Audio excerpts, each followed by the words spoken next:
Anda sedang menyaksikan Viral News bersama saya, Siska Mawaski.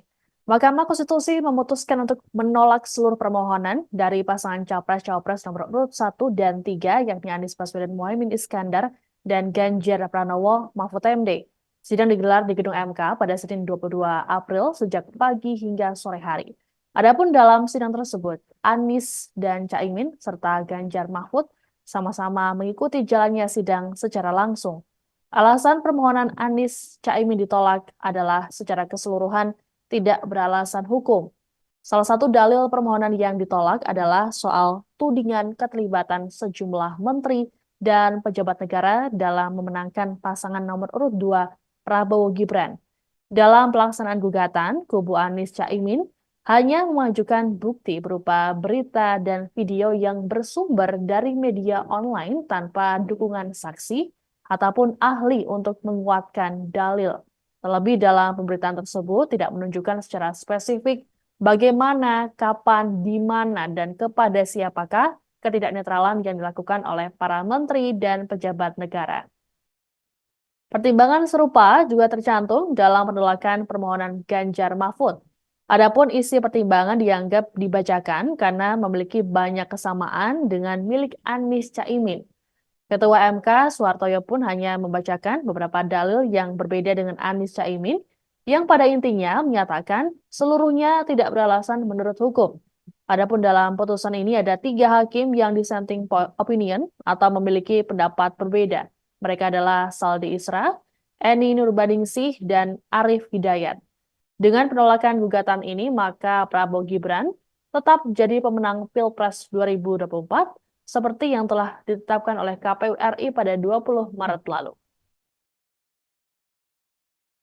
Konklusi, berdasarkan penilaian atas fakta dan hukum sebagaimana diuraikan di atas, Mahkamah berkesimpulan, eksepsi termohon dan eksepsi pihak terkait berkenaan dengan kewenangan Mahkamah, serta eksepsi pihak terkait mengenai tenggang waktu pengajuan permohonan dan kedudukan hukum adalah tidak beralasan menurut hukum. Mahkamah berwenang mengadili permohonan aku. Permohonan diajukan masih dalam tenggang waktu yang ditentukan oleh peraturan perundang-undangan. Pemohon memiliki dugaan hukum untuk mengajukan permohonan aku. Eksepsi termohon berkenaan dengan pokok permohonan adalah tidak beralasan menurut hukum.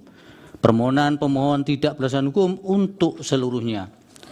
Berdasarkan Undang-Undang Dasar Negara Indonesia tahun 1945, Undang-Undang Nomor 24 tahun 2003 tentang Mahkamah Konstitusi, sebagaimana telah diubah terakhir dengan Undang-Undang Nomor 7 tahun 2020 dan seterusnya dianggap dibacakan.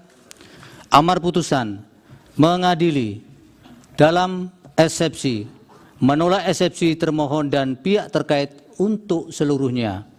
Dalam pokok permohonan, menolak permohonan pemohon untuk seluruhnya. Konklusi, berdasarkan Tim hukum pasangan Capres-Cawapres nomor urut 2 Prabowo Subianto Gibran Raka Buming Raka merespon positif hasil sidang sengketa Pilpres 2024 oleh Mahkamah Konstitusi atau MK pada Senin 22 April. Sebagaimana diketahui, MK menolak seluruh permohonan sengketa yang diajukan oleh Anies Baswedan Muhaimin Iskandar dan Ganjar Pranowo Mahfud MD. Menurut tim pembela Prabowo Gibran, Yusril Iza Mahendra, bahwa hasil ini sudah mereka prediksi sebelumnya. Pasalnya, bukti yang diajukan oleh kubu Anies ataupun Ganjar tak bisa membuktikan dalil yang dinarasikan, termasuk soal 4 Menteri Presiden Joko Widodo yang dihadirkan MK di persidangan. Adapun saat ini pihaknya tinggal menunggu KPU untuk menetapkan Prabowo Gibran sebagai paslon terpilih. Terkait dengan 3 hakim yang memiliki beda pendapat atau dissenting opinion, Yusril memberikan tanggapannya. Menurutnya hal tersebut tidak mempengaruhi kemenangan Prabowo Gibran dalam Pilpres 2024. Alasannya, meski ketiga hakim berbeda pendapat, tapi seluruhnya punya pendapat yang hampir sama.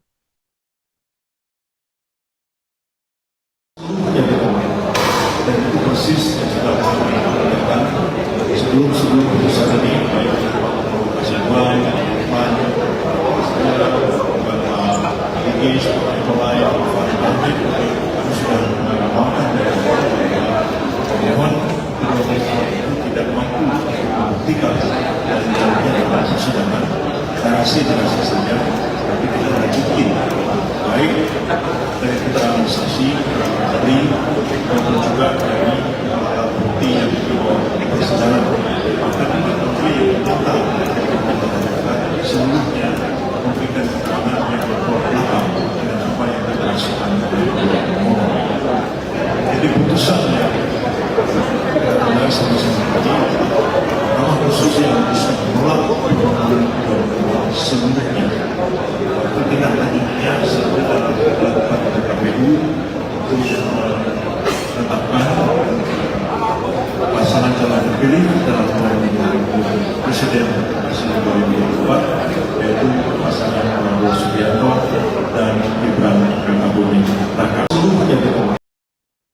Penolakan Mahkamah Konstitusi atau MK terhadap permohonan sengketa Pilpres 2024 direspons oleh tim hukum Anies Baswedan Muhaimin Iskandar.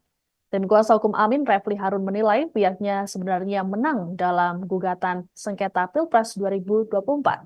Hal ini disampaikan oleh Refli Harun saat menanggapi hasil sidang sengketa Pilpres 2024 yang menolak gugatan pihaknya. Refli mengatakan bahwa seluruh dalil yang diajukan kubu 02 ditolak. Namun, Refli berujar bahwa pihaknya hanya dikalahkan oleh 5 hakim konstitusi. Lebih lanjut, Refli mengapresiasi dissenting opinion yang disampaikan oleh 3 hakim. Refli menilai putusan yang mencerdaskan justru berasal dari 3 hakim tersebut. Adapun Saldi Isra termasuk dalam 3 hakim yang menyatakan dissenting opinion. Dalam pemaparannya, Saldi meyakini ada ketidaknetralan aparatur negara dalam proses pemilu. Sementara itu, Capres nomor urut 1 Anies Baswedan memilih tak banyak berkomentar saat ditemui selesai sidang. Anies mengatakan bahwa dirinya akan menyiapkan diri untuk menyampaikan konferensi pers di markas Amin. Jadi kawan-kawan semua, tadi kita hampir down, tapi ternyata ada 3 hakim konstitusi yang luar biasa. Jadi walaupun secara formal permohonan kami belum dikabulkan, belum kan? Tetapi ada 3 hakim konstitusi yang luar biasa. Dan 3 hakim konstitusi ini 3 profesor.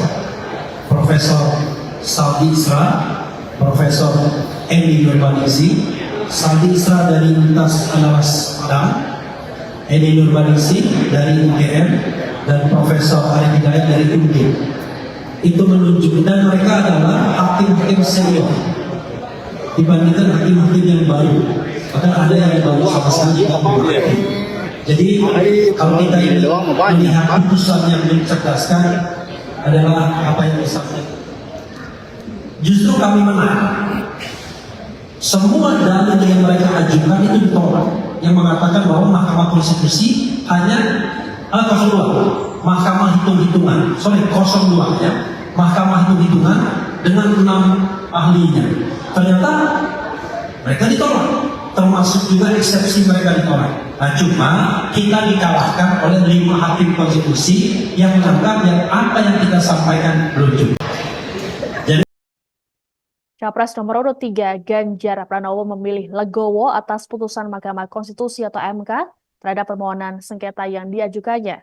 Dalam pernyataan pada Senin 22 April selesai sidang, Ganjar pun mengucapkan selamat kepada Prabowo Gibran atas keterpilihan mereka di Pilpres 2024. Ganjar berharap Prabowo Gibran bisa menyelesaikan beragam pekerjaan rumah yang ada di Indonesia. Ia pun lantas menyinggung sejumlah hal yang harus segera dituntaskan, seperti anjloknya nilai tukar rupiah, kenaikan harga minyak, hingga kebutuhan pangan yang harus dipenuhi. Lebih lanjut, Ganjar berujar bahwa tak perlu lagi yang harus diperdebatkan. Ganjar juga mengapresiasi hakim yang telah menerima proses sengketa Pilpres, menyidangkan hingga memutuskannya. Terkait dengan hakim yang dissenting opinion, Ganjar menyebut bahwa hal tersebut menunjukkan nurani hakim memiliki ruang sendiri untuk mengekspresikan dalam bentuk putusan. Sebagaimana diketahui, MK memutuskan menolak seluruh permohonan sengketa Pilpres yang diajukan oleh Anies dan Ganjar. Alasan penolakan karena beberapa dalil dianggap tak memiliki landasan hukum yang kuat. Pasalnya, bukti yang ditampilkan menggunakan pemberitaan dari media online dan tidak dikuatkan oleh saksi ataupun ahli. Dalam putusan ini, 3 hakim menyatakan dissenting opinion atau beda pendapat. Mereka yakni Saldi Isra, Eni Nurbaningsih, dan Arif Hidayat. Saya dan Pak Mahfud tinggal hari ini saja, akhir dari sebuah perjalanan. Maka apapun keputusannya kami sepakat dari awal itu menerima, maka kami terima. Dan tentu kami mengucapkan selamat bekerja untuk pemenang dan PR bangsa ke depan bisa segera diselesaikan. Hari ini telah berubah kebiasaan. Hari ini ada perang yang bisa bertambah dengan titik depan yang makin banyak. Harga minyaknya naik, terus kemudian kebutuhan pangan mencukupi. Karena itu PR yang jauh lebih penting untuk segera diselesaikan daripada sekedar kita berdebat dan saya itu kira-kira. Kenapa? Oh ya, kalau itu nanti Tuhan di parlemen. Kalau tema itu ada di sini. Ya, Prof Mahfud sebagai mantan ketua MK bagaimana? Ya begini, tadi disampaikan oleh Pak Presiden pertama proses. Demikian informasi dalam Viral News kali ini. Saya Siska Mawaski pamit, sampai jumpa. Download Tribun X sekarang, menghadirkan lokal menjadi Indonesia.